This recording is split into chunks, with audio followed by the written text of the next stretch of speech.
साथियों नमस्कार।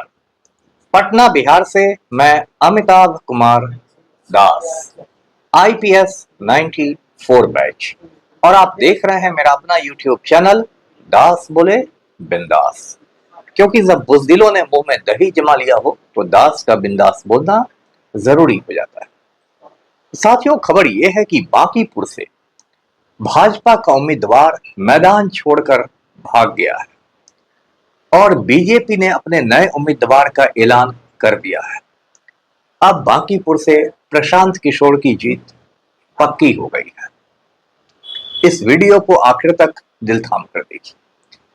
साथियों, बांकीपुर उपचुनाव पर मैंने पहले भी एक दो वीडियो बनाए हैं।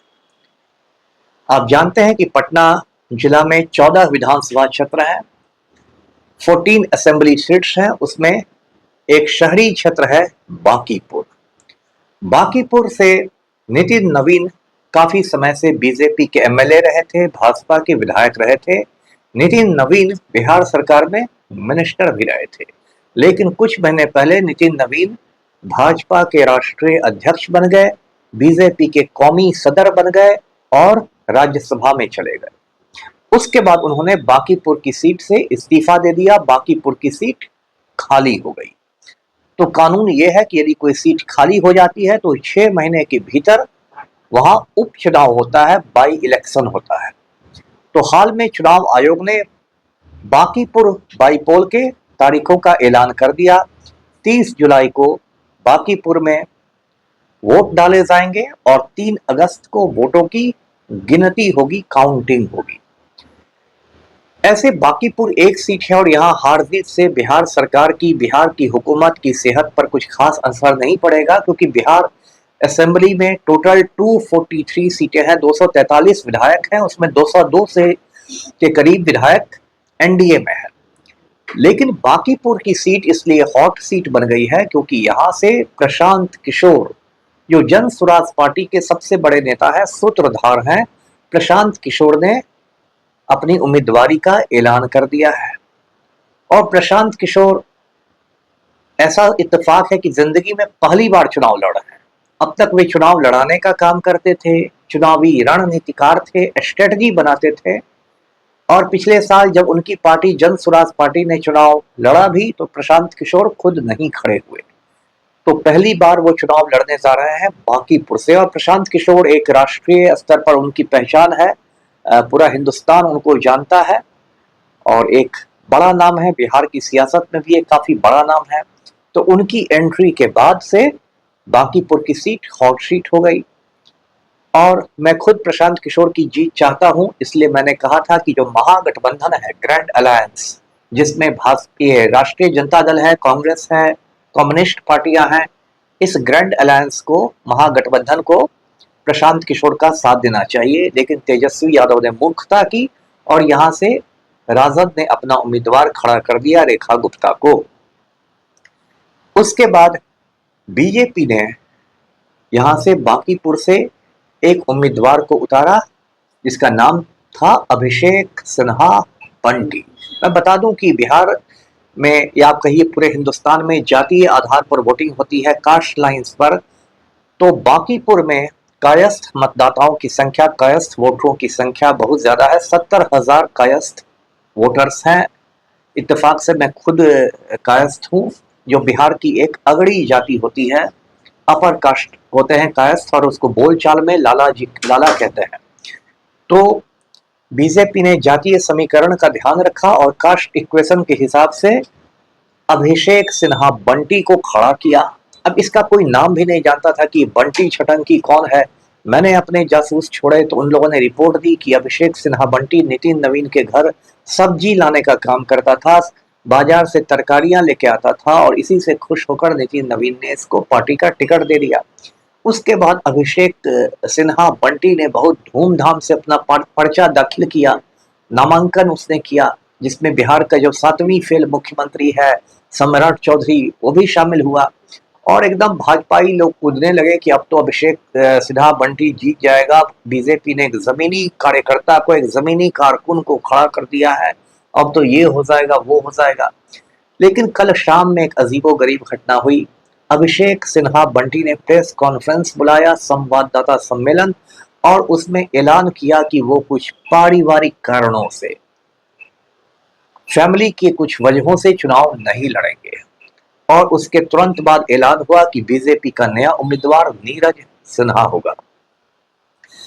अब ये जो अभिषेक सिन्हा बंटी का ऐलान हुआ मैदान छोड़ के भागने का, तो सब लोग चौंक गए कि अचानक मैदान क्यों छोड़ा इसने।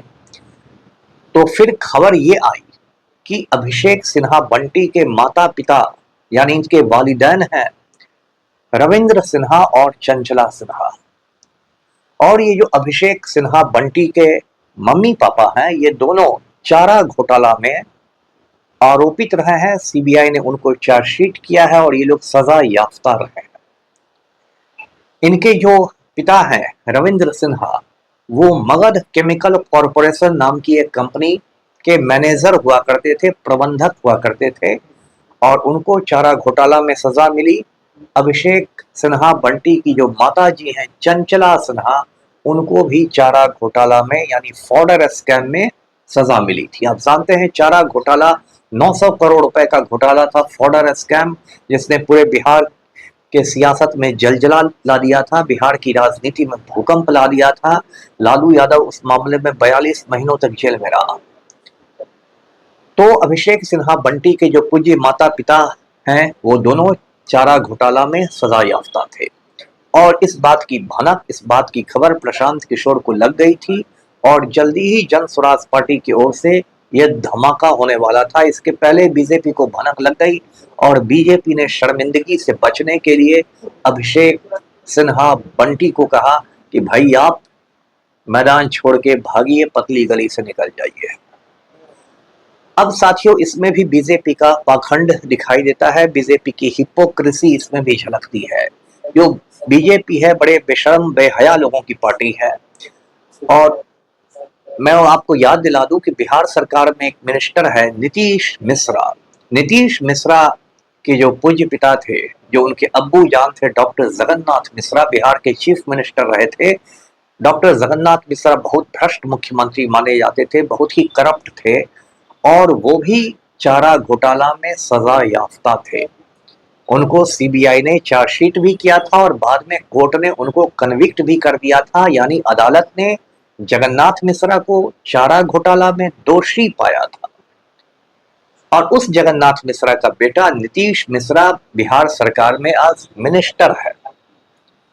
तो सवाल मेरा ये है, और बहुत सारे और लोग ये सवाल कर रहे हैं कि जब एक चारा चोर का बेटा नीतीश मिश्रा को बीजेपी मिनिस्टर बना सकती है, तो फिर चारा घोटाले वालों के बेटे को एमएलए का उम्मीदवार क्यों नहीं बना सकती।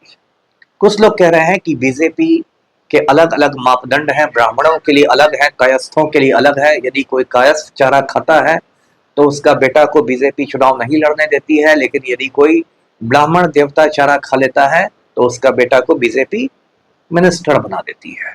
तो ये एक बात है। तो खैर, अभिषेक सिन्हा बंटी तो भागा मैदान जंग से।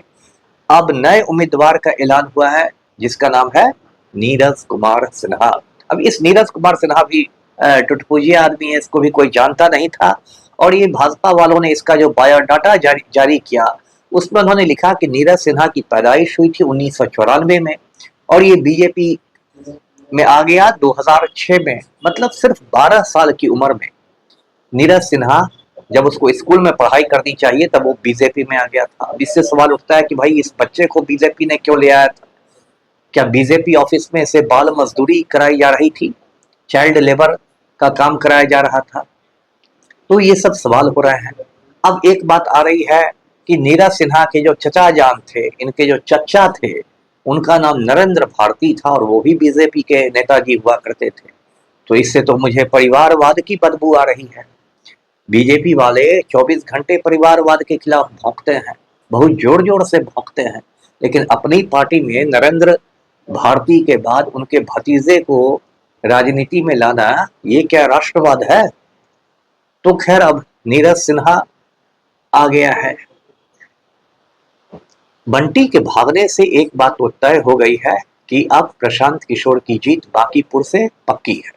ये बीजेपी वाले बड़े अहंकारी होते हैं, बहुत एरोगेंट होते हैं, इनके डीएनए में बड़बोलापन और अहंकार होता है। ये लोग कहते थे बीजेपी वाले, कह रहे बांकीपुर में हमें कौन हराएगा, बांकीपुर से तो बीजेपी कुत्ता बिल्ली को भी खड़ा कर देगी तो वो भी जीत जाएगा। लेकिन प्रशांत किशोर के आने के बाद अब इनको पसीना छूट रहा है। आपको याद होगा 2024 में जो नालायक प्रधानमंत्री है नरेंद्र मोदी, उसने नारा दिया था अब की बार 400 पार, और बीजेपी के कार्यकर्ता लोग कूद रहे थे अब की बार 400 पार, और हुआ क्या, 240 पर बीजेपी सिमट गई। सामान्य बहुमत भी नहीं मिला, सिंपल मेजोरिटी नहीं मिली, और अब चंद्रबाबू नायडू के जूते साफ करके नरेंद्र मोदी प्राइम मिनिस्टर बना हुआ है। तो ये बीजेपी का पुराना स्टाइल है, बड़बोलापन, अहंकार। जितना अहंकार रावण में नहीं था, उससे ज्यादा अहंकार राम भक्तों में आ गया है, और यही एरोगेंस एक दिन बीजेपी की लुटिया डुबो देगा। तो अब प्रशांत किशोर की जीत एक तरह से पक्की हो गई है। मैदान में अभी राष्ट्रीय जनता दल की रेखा गुप्ता भी है। मैं चाहूंगा कि वो मैदान से हट जाए, जिससे प्रशांत किशोर की स्थिति और मजबूत हो जाए। मैं फिर बांकीपुर के मतदाताओं से अपील करता हूं कि भरत तिवारी को भी इंसाफ दिलाइए, और भारतीय जनता पार्टी की बांकीपुर में जमानत जब्त करवा दीजिए। प्रशांत किशोर को भारी वोटों से विजयी बनाइए। धन्यवाद। जय हिंद।